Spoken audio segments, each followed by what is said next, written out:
আজকের আমাদের একাদশ শ্রেণীর সমাজবিজ্ঞানের প্রথম পত্রে প্রথম অধ্যায়ের সমাজবিজ্ঞানের উৎপত্তি ও বিকাশ এই অধ্যায়ের আজকের আমাদের ক্লাসের আলোচনার বিষয় সমাজবিজ্ঞানের পরিধি। এর আগের ক্লাসে আমরা আলোচনা করেছি সমাজবিজ্ঞানের সংজ্ঞা এবং সমাজবিজ্ঞানের প্রকৃতিগুলো আলোচনা করেছি। আজকে হলো সমাজবিজ্ঞানের পরিধি আলোচনার বিষয়।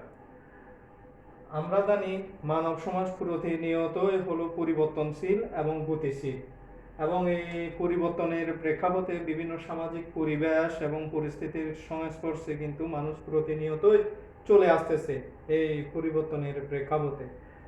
এবং এই চলে আসার প্রেক্ষাপটে পারস্পরিক মিথস্ক্রিয়া যেমন ব্যক্তি লাভ করেছে, তেমনি সমাজ বিজ্ঞানের গবেষণার ক্ষেত্রেরও বিকাশ বা বিস্তৃতি লাভ করেছে। এ কারণে বলা যায় যে বস্তুত গোটা সমাজের নিখুঁত বিশ্লেষণটাই হলো সমাজবিজ্ঞানের মূল উদ্দেশ্য, এবং সে কারণে পুরো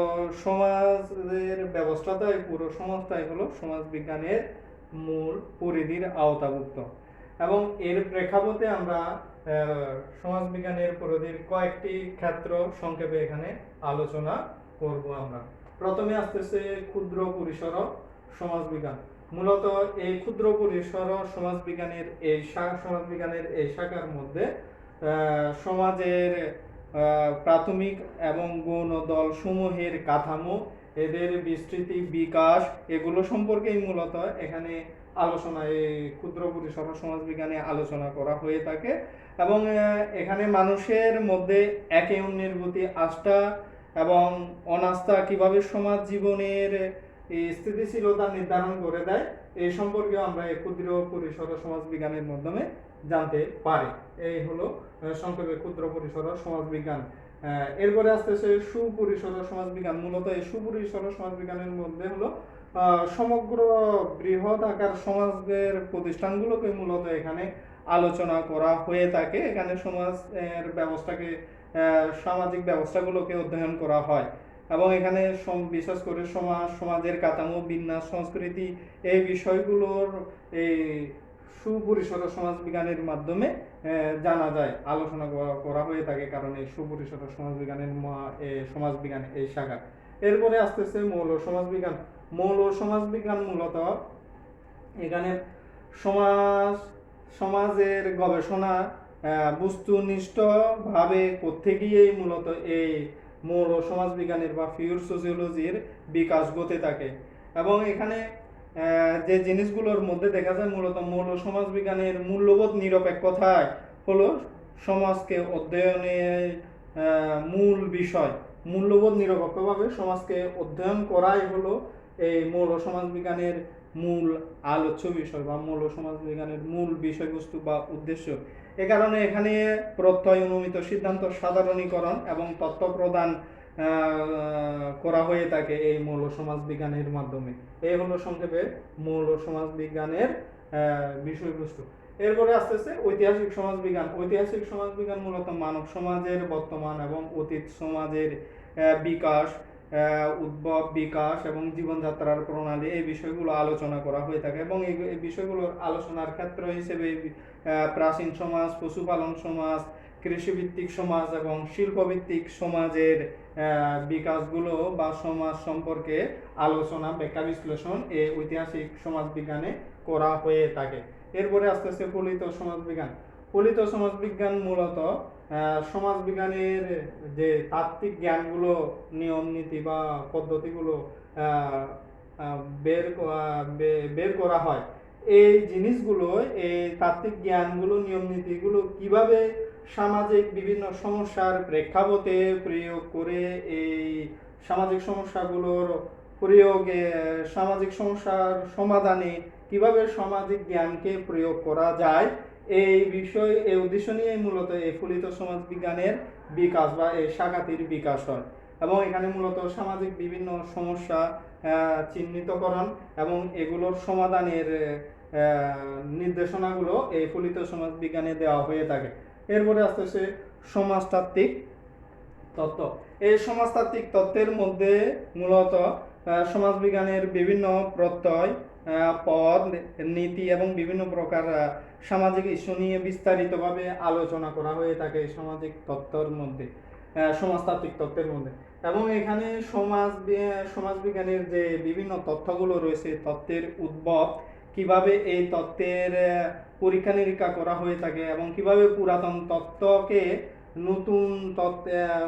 তত্ত্বকে বিচার বিশ্লেষণ করে আবার নতুন তত্ত্বের সৃষ্টি করা হয়, এই জিনিসগুলো হলো এই সমাজতাত্ত্বিক তত্ত্বের মধ্যে আলোচনার বিষয় বা আলোচনা করা হয়ে থাকে।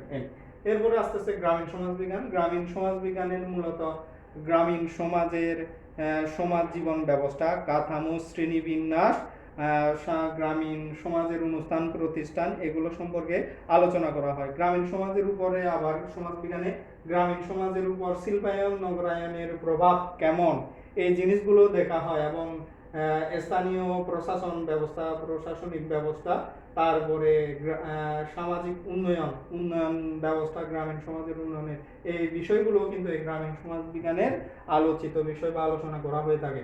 এরপরে আসতেছে নগর সমাজ বিজ্ঞান। নগর সমাজ বিজ্ঞানে মূলত নাগরিক জীবন, নগর পরিকল্পনা এবং নগর সমাজের কাঠামো, নগর সমাজের বিভিন্ন আর্থসামাজিক, রাজনৈতিক, সাংস্কৃতিক, ধর্মীয় অনুষ্ঠান প্রতিষ্ঠানগুলো কিভাবে সম্পন্ন করা হয়, কিভাবে উদ্ভব বিকাশ ঘটে, এই জিনিসগুলো এই নগর সমাজ বিজ্ঞানে আলোচনা করা হয়ে থাকে। এরপরে আসতেছে আইনের সমাজবিজ্ঞান।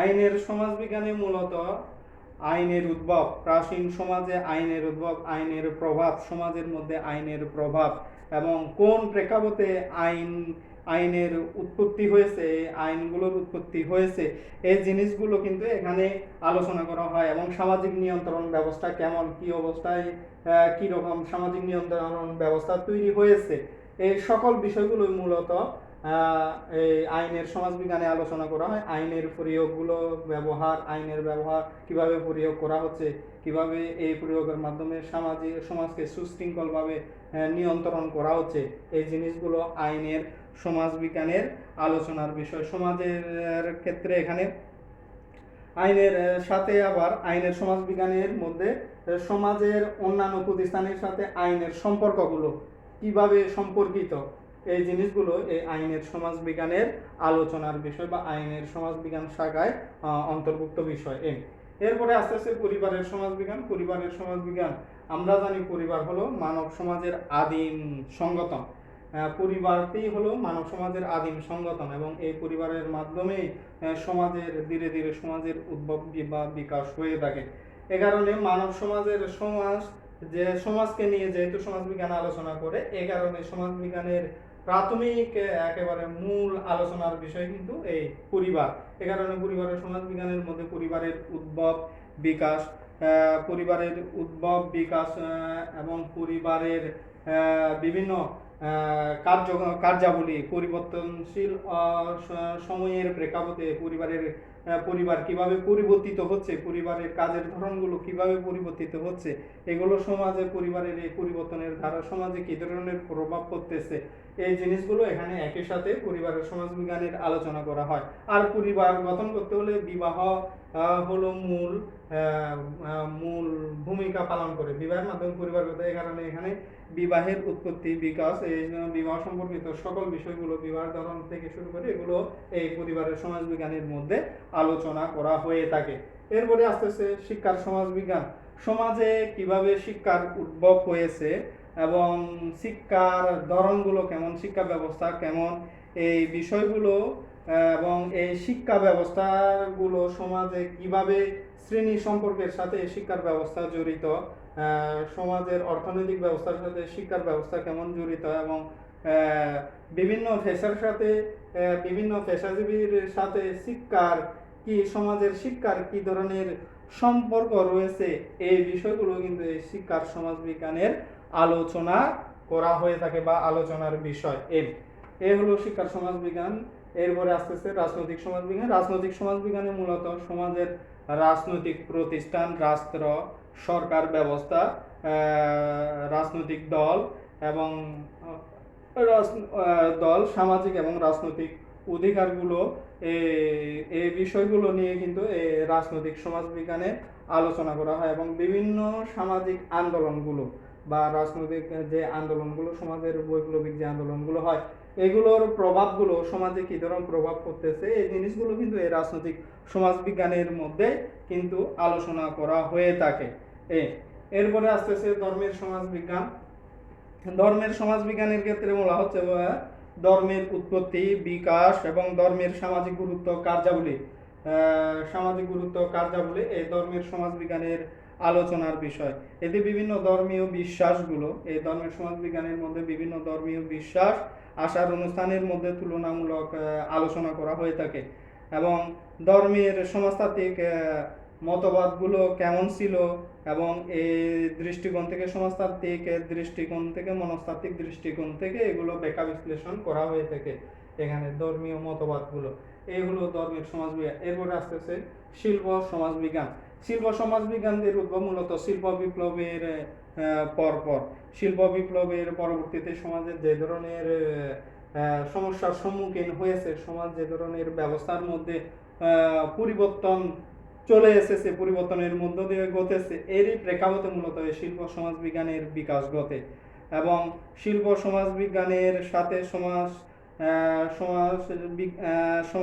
তত্ত্বের একটি সুসম্পর্ক রয়েছে, একটি সম্পর্ক দেখা যায় এবং শিল্প সমাজবিজ্ঞান, শিল্প বিপ্লব, শিল্পায়নের সমস্যা, শ্রমিকের সমস্যাগুলো, শ্রমিকের সামাজিক পটভূমি, মজুরি, শ্রমিক ইউনিয়ন, মালিক শ্রমিক সম্পর্ক, এই ধরনের আর্থসামাজিক প্রেক্ষাপট, শিল্প সমাজের আর্থসামাজিক প্রেক্ষাপট অবস্থা এবং শ্রমিক আন্দোলনগুলো নিয়ে এবং এই আন্দোলনগুলোর সামাজিক প্রভাব নিয়ে কিন্তু এই শিল্প সমাজবিজ্ঞানের আলোচিত বিষয় বা আলোচনা করা হয়ে থাকে। এরপরে অর্থনৈতিক সমাজবিজ্ঞান। অর্থনৈতিক সমাজবিজ্ঞানের মূলত সমাজের অর্থনৈতিক জীবন ব্যবস্থা নিয়ে আলোচনা করা হয়। উৎপাদন ব্যবস্থা, সমাজের উৎপাদন ব্যবস্থা কেমন, ভোগ বন্টন ব্যবস্থা, বন্টন ব্যবস্থা, এরপরে বিভিন্ন ধরনের ওইখানে আর্থিক যে প্রতিষ্ঠানগুলো রয়েছে, এই আর্থিক প্রতিষ্ঠানগুলো কি অবস্থায় কার্যকর রয়েছে, কার্যক্রম পরিচালনা করতেছে, এই জিনিসগুলো দেখা হয় এই অর্থনৈতিক সমাজবিজ্ঞানে। এগুলোর বাইরে হলো শ্রমিক সংঘ, সম্পত্তির উত্তরাধিকার, এই বিষয়গুলো কিন্তু এই অর্থনৈতিক সমাজবিজ্ঞানের মধ্যে আলোচনা করা হয়ে থাকে। এরপরে আসতেছে চিকিৎসা সমাজবিজ্ঞান। চিকিৎসা সমাজবিজ্ঞান মূলত যুগ ভেদে অসুস্থ ব্যক্তির সামাজিক পটভূমি, রোগের কারণ এবং এই রোগের কারণ, প্রতিকার, লোকজ চিকিৎসা ব্যবস্থা সম্পর্কে বিভিন্ন শ্রেণীর মানুষের ধ্যান ধারণা, বিশ্বাস সম্পর্কে অনুসন্ধান চালায় এই চিকিৎসা সমাজবিজ্ঞান। এছাড়া এতে বিভিন্ন সমাজে খাদ্য পানীয়ের ব্যবহার, পুষ্টি, স্বাস্থ্য এবং চিকিৎসা নীতি, ঔষধ নীতি ইত্যাদির সামাজিক প্রভাব নিয়েও এই চিকিৎসা সমাজবিজ্ঞান আলোচনা করা হয়ে থাকে। চিকিৎসা সমাজবিজ্ঞানে আলোচনা করা হয়ে থাকে। এরপরে আসতেছে সামাজিক মনোবিজ্ঞান। এটি মূলত সমাজের মানুষগুলোর তার চিন্তা, আবেগ, অনুভূতি, ব্যক্তিত্ব গঠন, প্রেরণা, এই জিনিসগুলো নিয়ে এই সামাজিক মনোবিজ্ঞানে আলোচনা করা হয়। জনমত, তারপরে জনগণ, এদের মনোভাব, চিন্তাধারা, এই বিষয়গুলোই মূলত এই সামাজিক মনোবিজ্ঞানে আলোচনা করা হয়ে থাকে এবং এগুলোর প্রেক্ষাপটে আবেগ, বুদ্ধিমত্তা, মানুষের বুদ্ধিমত্তা, প্রেরণা, প্রত্যক্ষণ, এই সামাজিকীকরণ কিভাবে হয়, সামাজিকীকরণের দ্বারা মানুষগুলোর চিন্তা চেতনার কি প্রভাব পড়ে, এই জিনিসগুলো কিন্তু এই সামাজিক মনোবিজ্ঞানের আলোচনার বিষয়। এরপরে আসতেছে সামাজিক পরিসংখ্যান। সামাজিক পরিসংখ্যানটি মূলত সমাজের বিভিন্ন ধরনের ঘটনা বা সামাজিক প্রবণতাগুলোকে সংখ্যাতাত্ত্বিক বিচার বিশ্লেষণ দিয়ে থাকে এবং এই বিচার বিশ্লেষণ দিতে গিয়ে মূলত এখানে বিভিন্ন ধরনের তথ্যগুলোকে বিভিন্ন ধরনের শ্রেণীবিন্যাস করা হয়, সাধারণীকরণ করা হয় এবং চিত্রলেখার মাধ্যমে এই তথ্য উপাত্তগুলোকে উপস্থাপন করা হয় সামাজিক পরিসংখ্যানে। মূলত এখানে গাণিতিক বা সংখ্যাতাত্ত্বিক পরিসংখ্যান পদ্ধতি ব্যবহার করা হয়ে থাকে সামাজিক বিভিন্ন গবেষণাগুলোর ক্ষেত্রে প্রেক্ষাপটে তথ্য উপাত্তের উপর ভিত্তি করে। এটাই হলো সামাজিক পরিসংখ্যানের মূল বিষয়। এরপরে আস্তে আস্তে সামাজিক জনবিজ্ঞান। সামাজিক জনবিজ্ঞানে এখানে সমাজের জনসংখ্যার কাঠামো, তারপরে জনসংখ্যার হ্রাস বৃদ্ধির এগুলোর প্রভাব, জনসংখ্যার তথ্য, এরপরে বন্টন, জনসংখ্যার ইতিবাচক নেতিবাচক দিক, সমাজে ইতিবাচক নেতিবাচক দিক, এই জিনিসগুলো হলো এই সামাজিক জনবিজ্ঞানের আলোচনার বিষয়। এরপরে আস্তে আস্তে শিল্পকলা এবং সাহিত্য সমাজবিজ্ঞান। মূলত শিল্পকলা এবং সাহিত্যকে সমাজের দর্পণ হিসেবে বলা হয়, কারণ বিভিন্ন এই শিল্প এবং সাহিত্যের মাধ্যমে সময়ের প্রেক্ষাপটে প্রত্যেকটি শিল্পকলা ও সাহিত্যের মধ্যে সেই সমাজের চিত্রগুলো আমরা দেখতে পাই। এ কারণে দেখা যায় যে মধ্যযুগের সাহিত্য এবং রবীন্দ্রনাথ, শরৎচন্দ্রের এদের সাহিত্যের মধ্যে কিন্তু আমরা গ্রাম বাংলার চিত্রটুকুই বেশি দেখতে পাই কাহিনীগুলোর মধ্যে। আর বর্তমানে আমাদের এখানে যে লেখাগুলো রয়েছে, হুমায়ুন আহমেদ থেকে শুরু করে বর্তমানে যে লেখাগুলো, এগুলোর মধ্যে আমরা শহর জীবনের, নাগরিক জীবনের সুযোগ সুবিধা সম্বলিত ওই সাহিত্যেরগুলো, এই জিনিসগুলো আমরা সাহিত্যের মধ্যে দেখতে পাই। এ কারণে বলা হয় শিল্পকলা এবং সাহিত্যকে সমাজের দর্পণ। এবং এই শিল্পকলা ও সাহিত্যের মধ্যে আমরা এই জিনিসগুলো ওই সমাজের প্রেক্ষাপটে বা ওই সমাজের চিত্রগুলো আমরা পাই বলে এটিও এই সমাজ ব্যবস্থার সামাজিক চিত্রগুলো আমরা ওই শিল্পকলা এবং সাহিত্যের মধ্যে এগুলো আমরা দেখতে পাই, এবং ওগুলোর মাধ্যমে ওই সমাজ সম্পর্কে আমরা ধারণা জ্ঞান লাভ করতে পারি। এবং এই শিল্পকলা সাহিত্যের সমাজবিজ্ঞান এই বিষয়গুলোই ওই সময়ের সমাজ ব্যবস্থা কেমন ছিল, সমাজের শ্রেণী কাঠামো কী ধরনের ব্যবস্থা ছিল, এই বিষয়গুলো কিন্তু এই শিল্পকলা সাহিত্যের সমাজবিজ্ঞানের আলোচনার বিষয়। এগুলোর বাইরেও আমরা আরও নানা ধরনের সমাজবিজ্ঞানের বিভিন্ন শাখা দেখতে পাই, বিশেষ করে সামরিক সমাজবিজ্ঞান, যুদ্ধ সমাজবিজ্ঞান, তারপরে এ ধরনের, তারপরে জ্ঞানের সমাজবিজ্ঞান, এ ধরনের অভিজ্ঞানমূলক সমাজবিজ্ঞান, এই ধরনের করে আমরা নানা ধরনের সমাজবিজ্ঞান দেখতে পাই, সমাজবিজ্ঞানের আলোচনাগুলো দেখতে পাই। এরই প্রেক্ষাপটে কিন্তু যেহেতু সমাজবিজ্ঞানের আলোচনা প্রতিনিয়তই কিন্তু প্রসারিত হচ্ছে, সমাজবিজ্ঞানের আলোচনা, কারণ সমাজকে, পুরো সমাজের বিষয় নিয়ে গবেষণা করে বলে, সমাজবিজ্ঞানীরা গবেষণা করে বলে সমসাময়িক প্রেক্ষাপটে বিভিন্ন বিষয় নিয়ে, সমাজের বিভিন্ন বিষয় নিয়ে আলোচনা করতে গিয়ে বিভিন্ন ধরনের সমাজবিজ্ঞানের শাখাগুলোর উদ্ভব হচ্ছে, প্রতিনিয়তই এটি প্রসারিত হচ্ছে।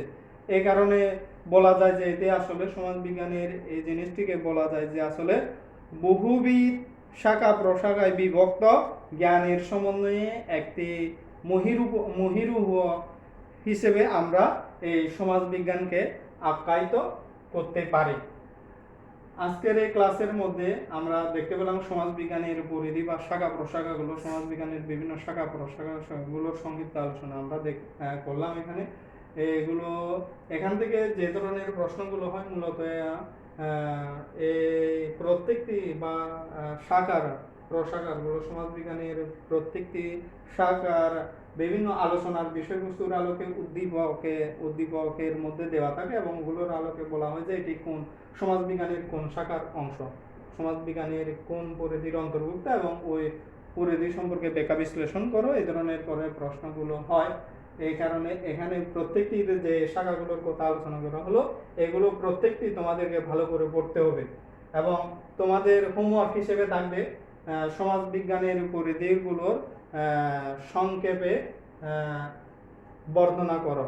তোমাদের হোমওয়ার্ক থাকবে, এগুলো তোমরা হোমওয়ার্কগুলো করে ওইখানে বাসায় ভালো করে জমা রাখবে, এবং ওগুলো যখন কলেজ খুলবে তখন ওগুলো আমার কাছে দিয়ে দেবে। তাহলে আজকে এ পর্যন্তই।